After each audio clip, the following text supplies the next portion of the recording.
what evil lurks in the hearts of men. The shadow knows.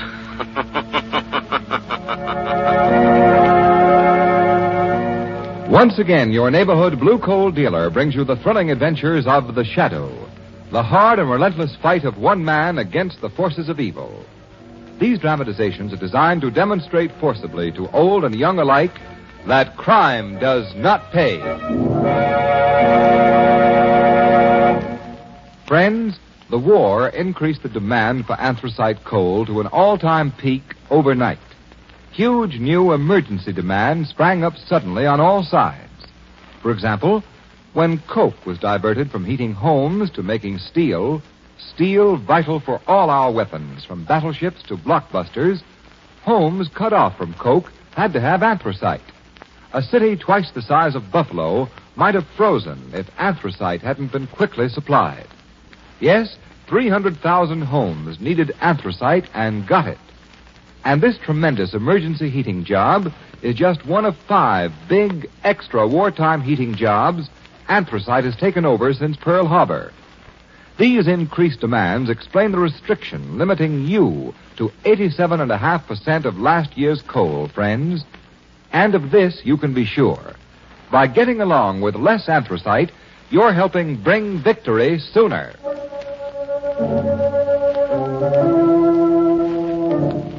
The Shadow, mysterious character who aids the forces of law and order, is in reality Lamont Cranston, wealthy young man about town. Several years ago in the Orient, Cranston learned a strange and mysterious secret, the hypnotic power to cloud men's minds so they cannot see him. Cranston's friend and companion, the lovely Margot Lane, is the only person who knows to whom the voice of the invisible Shadow belongs. Today's drama, Death to the Shadow.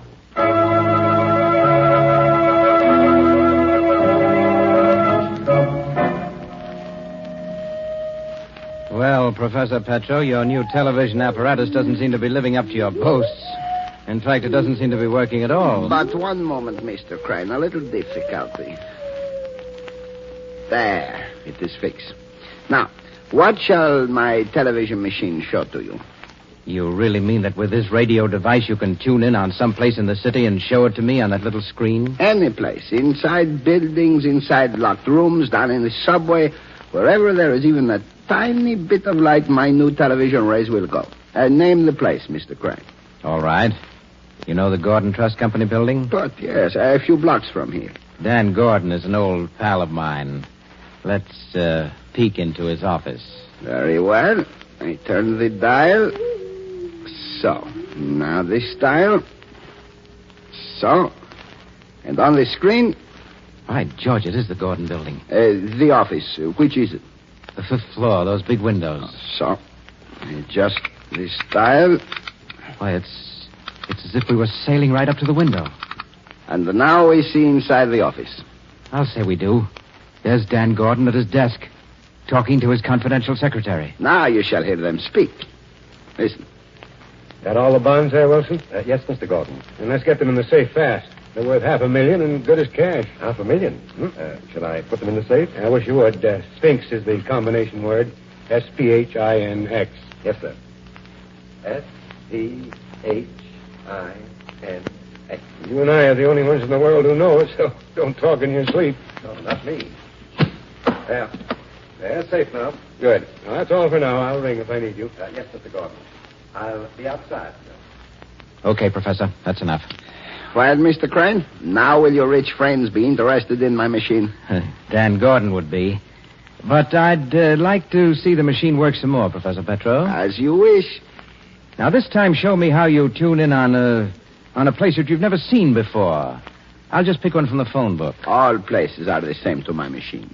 Here's a name. Fenton. Fenton. The address, 1137 River Drive. 1137 River Drive. On my special map, it is about here. I see. I turn this dial to the distance marked. So. And this dial to the direction the map shows. I'm right with you. Then I switch on the screen, and you see. I say, this is wonderful. We're looking at the front of a house, and there's the number. 1137. 2 men are just opening the front door. Let us look inside. Turn this control. And we're looking into the living room. Mr. Crane, look. What is it? The 2 men who have entered the room. Yes, I see. But there is a 3rd man in the room, and they do not see him. Well, but how can they help but see him? He's right out in plain sight. Say, there's something queer going on. I recognize that 3rd fellow.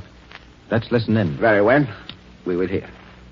Well, the old place sure looks good, Lefty. After 3 years in stir, Finger, any place will look good to you. Not a thing changed. Yeah, you took good care of the place. Yeah, just like you ordered. Well, I'll be seeing you, boys. Okay, Lefty. I got some nice jobs lined up for you guys. So long, Finger. It's good to be a free man again. What was that? Lefty, was that you? It was the shadow. Welcome home, Finger. The shadow. Where are you? I can't see anyone. Your brother could not see me either, Finger, for no man can see the shadow. My brother? Yes, Finger. The murderer the world knew as Killer Fenton. You shadow. It was you who sent him to the chair while I was up the river. I helped the law bring him to the bar of justice. I'm here, Finger, to warn you not to follow in his footsteps. You've got nothing on me. No, your debt to society is paid for the moment. But you've been planning to resume your criminal career as leader of your brother's gang. How do you know that? The shadow knows many things.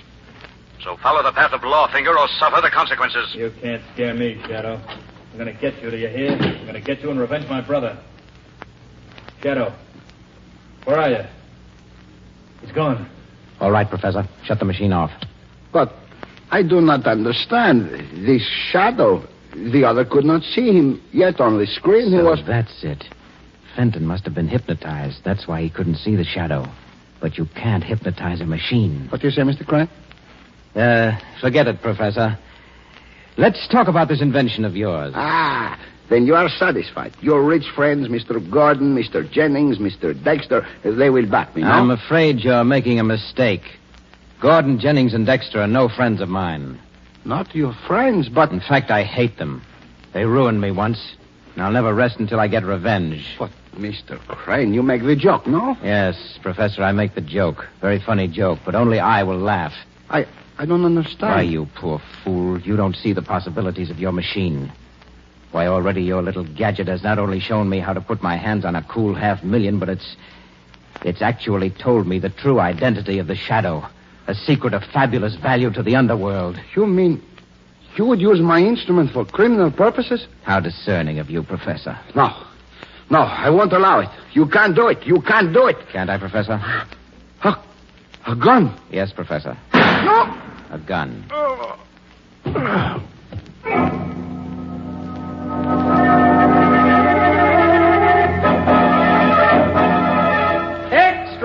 Extra paper, read all about it. $500,000 robbery, watchman killed, confidential secretary held for murder. Extra, read all about it. Cranston, I don't care a thing about your hunches. The guy that knocked off the watchman was the old gent secretary, this, Wilson guy, and that's all there is to it. But, Commissioner, I know Arthur Wilson didn't do it. I've known that family for years. I went to school with Arthur's sister. Very nice, Miss Lane. That'll be Exhibit A for the defense. All right, Commissioner, but don't say I didn't warn you. Warn me? Yes, Commissioner. Don't look surprised when Wilson is proven innocent. Now, Cranston, if you got any ideas about snooping in this case, forget it. You're a nice guy, Cranston, for some of these screwy mysteries. But this is an open and shut case. Yes, Commissioner, just as you say. Cranston, I want you to promise you'll keep your nose out of this. Yes, Commissioner. But Lamont. I promise, Commissioner. But Lamont. Well, Commissioner, we have to be getting along. Come on, Margot. But Lamont. Goodbye, Commissioner. Goodbye. Oh, Lamont. You know Arthur Wilson is as innocent as I am. Of course, Margot. Well, then why did you make that silly promise to Commissioner Weston? Oh, I don't know, Margot.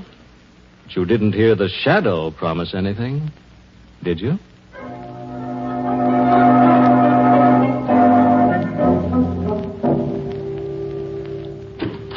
That you, Tom? Yes. I stepped out to get the late newspapers. But the cops still think young Wilson is guilty. I know.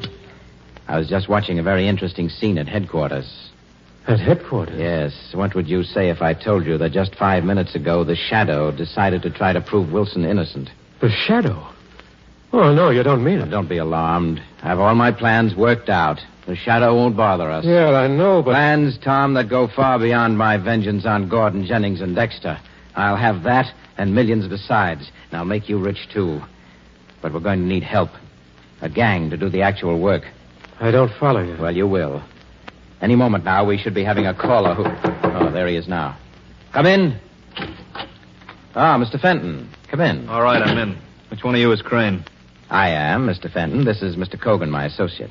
How do you do? Never mind the chatter. Your phone, you knew something interests me, so I'm here. Now talk and talk fast. Very well. Yesterday, you received a warning from the individual known as the Shadow. How do you know that? And you want to revenge your brother's death by killing the Shadow, am I right? I'll get him if it's the last thing I do. I understand how you feel. What do you know about the Shadow? I know his true identity. What? Who is he? Oh, slowly, Mr. Fenton. I have a proposition to make. If it's dough you want. It's not money. I want you and your gang to join forces with us. Join up with you? I don't get it. I'll explain. I've perfected a machine by which I can watch every move made by the police, learn the combinations of safes, ferret out the most hidden secrets. I don't believe it. I'll prove it later on. Now, this is my proposition. You and your men will carry out our orders. We'll tell you whom to rob and how. We'll give you foolproof information. And in return, we get half the loot. You almost make me believe you mean it. I do. Join us and you'll be wealthy in a month. And, as a bonus, shall we say, I'll reveal to you the identity of the Shadow. What have I got to lose? Okay, it's a deal. Good. Now, your first action will be the removal of my enemies. Daniel Gordon of the Gordon Trust Company, Albert Jennings of Jennings Manufacturing, and John Dexter of Dexter and Company. Rub them out, you mean? Yes, like you, I put revenge before money. Okay, it's still a deal. Well, then I think a drink is called for. Tom, pour some drinks. Yeah, of course, Howard. There you are. Yes, and one for you, Mr. Fenton. Thanks. Now, what shall we drink to? I'll tell you what we'll drink to. Death to the Shadow.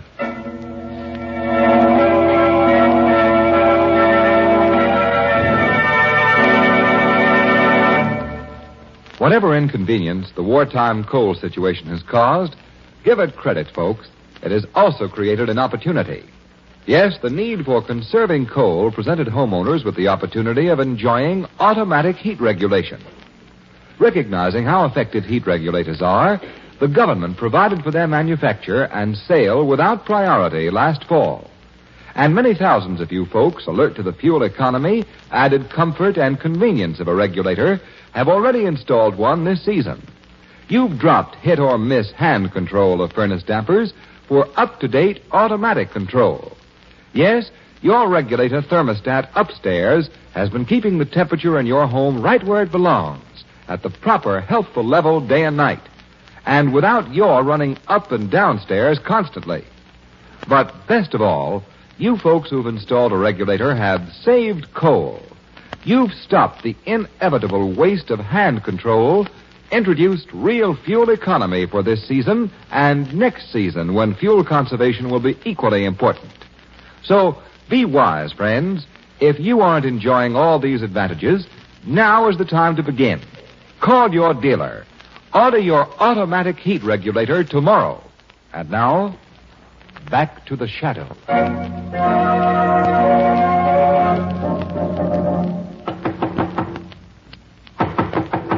Yes? Who is it?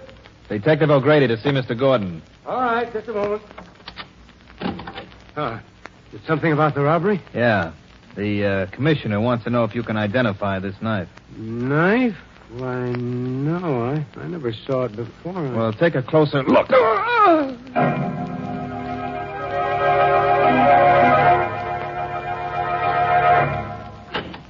Yes, what is it? Package for you, Mr. Jennings. Just came special delivery. Package? Oh, let's see it. Yes, sir. Ah, marked confidential. I wasn't expecting any packages. This string seems to be stuck inside the package. There. What? It's ticking. It must be a clock. Good Lord, it's...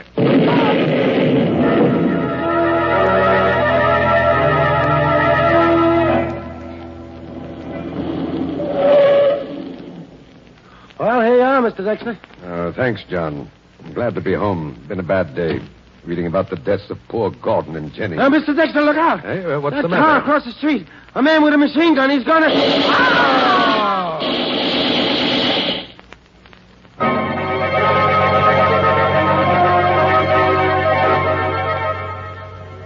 Gordon, Jennings, and Dexter. Now we can get down to business.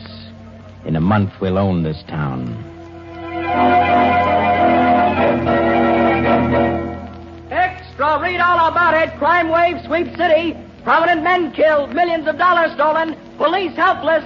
Extra, read all about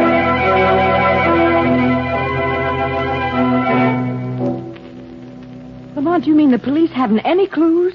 They haven't any idea who's committing these crimes? I'm afraid that's about the size of it, Margot. And you haven't learned anything either? I'm afraid I've failed as utterly as the police. Margot, it's as though some superhuman gang were at work in this city.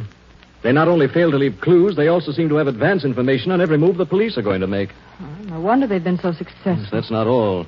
There could be spies inside the police department. But the gang even knows in advance what I'm going to do. Oh, Lamont, you're joking. No, I'm not. Yesterday, I made a secret appointment with a petty crook who wanted to sell me some information. Before I ever saw him, he was murdered. Oh, how horrible. A dozen other similar incidents have happened. I'm checkmated at every turn. Why, it's as if they were able to watch everything you do. What? I said it's as if they were able to watch everything you Yes, I know. You just reminded me of something. What, Lamont? Seems impossible, and yet... Margot, some time ago, there was a foreign scientist, a Professor Petro, who tried to get me interested in a remarkable television machine he claimed he'd invented. Television? I wonder whatever became of him and his invention. What do you I think? think it's something I ought to check on. I have something else to do first. You see, Margot, at 10 o'clock, I have an appointment at apartment 9D, the Riverdale Arms. Someone there who claims to know the leader of the gang. Oh, that's wonderful, Lamont. It's only 8 now. You mind if I turned out the light, took a little nap in this chair? Why, no, of course not. Oh, that's fine. There. Margot, listen, we've got to speak in whispers. I thought you were up to something. I have an idea I want to test. I am going to the Riverdale apartments. I keep a room there for business purposes. And your appointment? I made that up. But perhaps someone will meet me there after all. I'm going to slip out the back way. What do you want me to do? Stay here till I get back and leave the lights off. Yes, of course. Good girl. Oh, wake me at 9:30, will you, Margot? Yes, of course, Lamont.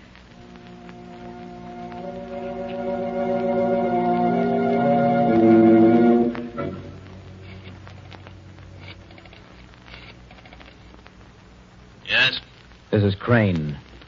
Send Lefty to the Riverdale Apartments, number 9D. A man who knows something lives there. Have Lefty eliminate him. Rub him out. Right. Then go to the apartment of Miss Margot Lane. The address is in the phone book. Margot Lane. What's the job there? Bring her here. Bring along a man you'll find asleep in the living room, too. But be sure to knock him out before he can wake up. And bind them both tightly. There must be no slip-up. Don't worry, there won't be. But listen, Crane. What? It's time you spilled the dope in the shadow. I'm beginning to think you're bluffing. I'm just as anxious to be rid of the shadow as you are. He's becoming dangerous. But before the night is over, you'll have the pleasure of personally delivering him to the morgue.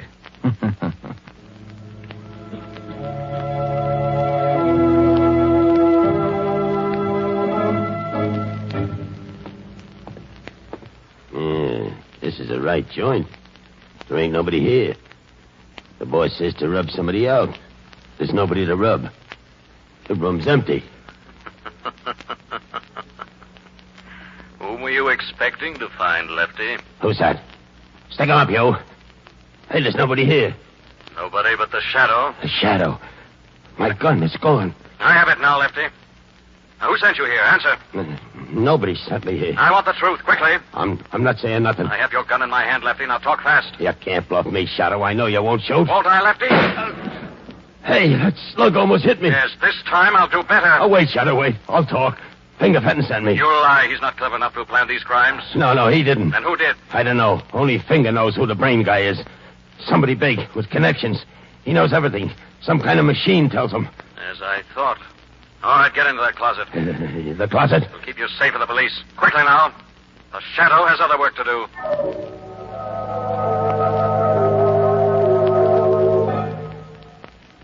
Crane, I'm getting tired of this runaround. Now it's time you talked. Who is the shadow? You'll know very soon, Fenton. I'm beginning to wonder. They slipped me 2 bum steers tonight.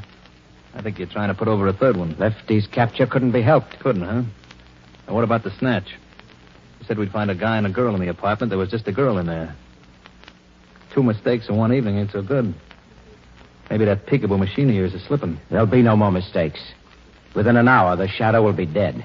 You better not be bluffing. Why, you fool, don't you realize it's just as important to me to see the shadow dead as it is to you? Now go send in Tom Cogan and that girl, Margot Lane. I have a phone call to make. A very important phone call.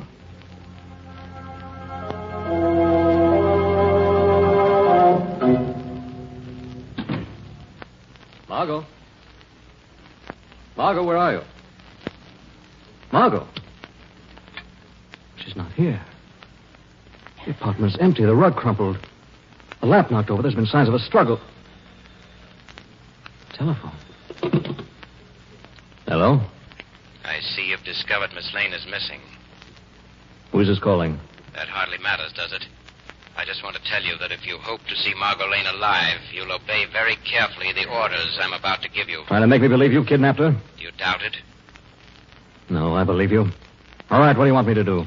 As soon as you hang up the telephone, walk straight out of the building and get into your car, which is parked at the curb. Go on. Drive by the most direct route to where Highway 19 crosses the city limits. Then park beneath a streetlight there and wait. Park and wait. Then what? Presently, 4 men will pull up beside you in another car.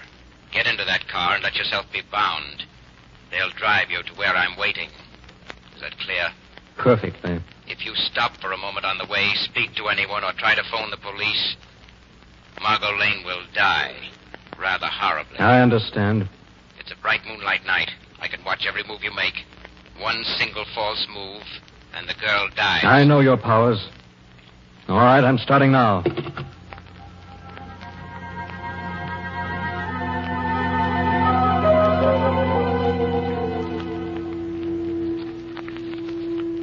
Ah, he's coming. He's almost reached the point where our boys are to pick him up. I wish I knew if you were lying. Well, this time I'll let you look for yourself. You see this small screen here in front of me? What does it show? It's a car. A guy driving it. He's wearing a soft, dark hat. Now he's pulling up under the streetlight at the city limits and parking. Now, you satisfied? Yeah, except that I can't see his face. It's our man. I've watched him from the instant he put down the telephone. He's obeyed orders exactly. You'll never capture him. He's too clever for you. Oh, Miss Lane, I'd almost forgotten that you were with us. Your loyalty does you credit, but we're complete masters of the situation. Well, you'll find out that you're wrong. Well, suppose he tries some tricks after we get him here. Tricks? What can he do? He'll be bound, you and I are armed, and Finger here even has the submachine gun he's so fond of. No, once our man steps into this room, his doom is sealed. What was that? Shadow, it's you. It is a shadow. I've heard that laugh before. He's in this room. He can't be. He's still waiting in his car for our men. I can see him plainly. Perhaps the shadow can be in 2 places at once. Visible in one and unseen in the other. It's him, I tell you. We can't see him, but he's here. He's tricked us. Fenton, bolt the door and guard it. He's doomed anyway. Yeah. I got the door locked. Now tell me where he is, and I'll blow him in half. But we can't see him. No man can see the shadow unless the shadow wishes to be seen. You're wrong, Shadow. I can see you. Where is he? Just tell me. No, don't shoot yet. I want to find out how much the police may know about us. But cover the space just 1 foot to the left of the mantel. That's where he's standing. You're very clever, Crane. I suppose you've now focused this television machine so that it shows you this room. Exactly. And on the screen, you're perfectly visible. Make a move, Shadow, and you die. I told you I'd get you, Shadow, for sending my brother to the chair. In a minute, you'll be saying hello to him. Shadow, be careful. You're all so sure of yourselves. Why don't you go ahead and shoot? I'm gonna. We're wasting too much time. Crane, I'm gonna let him have Of course, the police at the window might try to stop you. The police? Where? Quick, shoot! It's just a trick. Why, you dirty... Take that! You're dead now. You gotta be. Quick, feel around on the floor for his body. He must be dead, but I can't see him. The screen doesn't show him anymore. Because I'm directly behind you now, and it's time for me to disable that machine, I think. No, stop him! I'll get him. He's not gonna get away this time. I'll get him. We're gonna kill him. You shot me. I'll take that machine gun, Fenton. What? You've killed Crane, your partner in crime, not the Shadow. You wanted to follow in the footsteps of your brother. And as soon as the law has judged you, you're going to. Straight to the chair.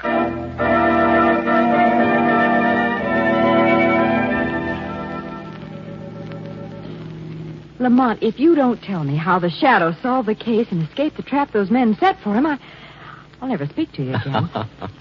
Well, it was really you who solved the case, Margot. I did. Of course. If you hadn't said that it was as if someone was watching every move I made, I'd never have remembered Professor Petro and the television machine he once made such great claims for. Oh, and then when you slipped out of my apartment in the dark. I was trying a little experiment which proved to me I was being watched. Then I knew some form of television had made all the recent crimes possible. But after Crane phoned you at my apartment, he was watching you on the television screen every second. How was it possible to trick him then? He wasn't watching me. He was watching a decoy. When you're being spied on, it's good strategy to have a double. A double? Before I returned to your apartment, I arranged with Commissioner Weston to have a detective who strongly resembles me stationed in the dark entranceway to your building. Oh, and when you left the building? It was my double Crane saw, not me. I stopped just an instant there in the dark hallway and whispered instructions to him. Oh, I see. My double got in the car and drove off. I went back in, traced the phone call, learned where the hideout was, and with the help of a fast car... The shadow reached there long before anyone expected it. Exactly. There's no time to make any elaborate plans beyond phoning Weston to raid the place. Luckily, Fenton was so keyed up that when he fired at the shadow, his aim with that machine gun was pretty bad. And then he lost his head and killed Crane while trying to kill the shadow. That's right. And Crane never got a chance to reveal the shadow's real identity. Luckily for the shadow, no. So it was easy when the police got there for the shadow to slip out unseen and for Lamont Cranston to come puffing in a minute later to be twitted by Commissioner Weston. Oh, poor Commissioner Weston. Lamont, you know what he said when you arrived? No, Margot, what? He said that's just like Lamont. Always late when there's any excitement.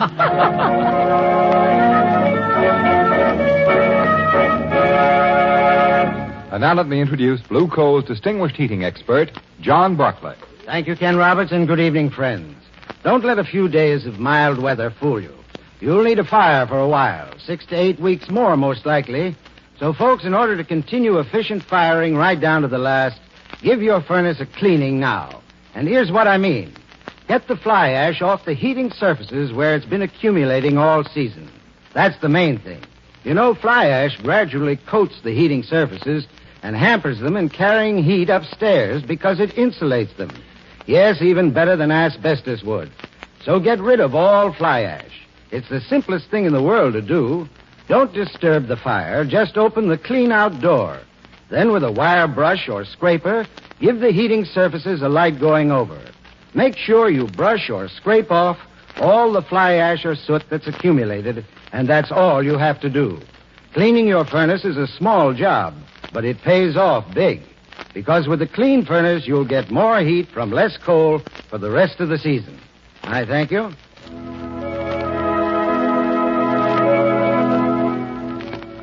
The Shadow program is based on a story copyrighted by Street and Smith Publications. The characters, names, places, and plot are fictitious. Any similarity to persons living or dead is purely coincidental. Again next week, The Shadow will demonstrate that the weed of crime bears bitter fruit. Crime does not pay.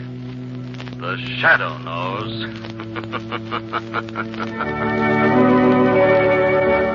Next week, same time, same station, your friendly Blue Coal dealer brings you another strange and thrilling adventure in the Shadow's daring battle against the forces of evil. Be sure to listen. This is Ken Roberts saying, keep the home fires burning with Blue Coal.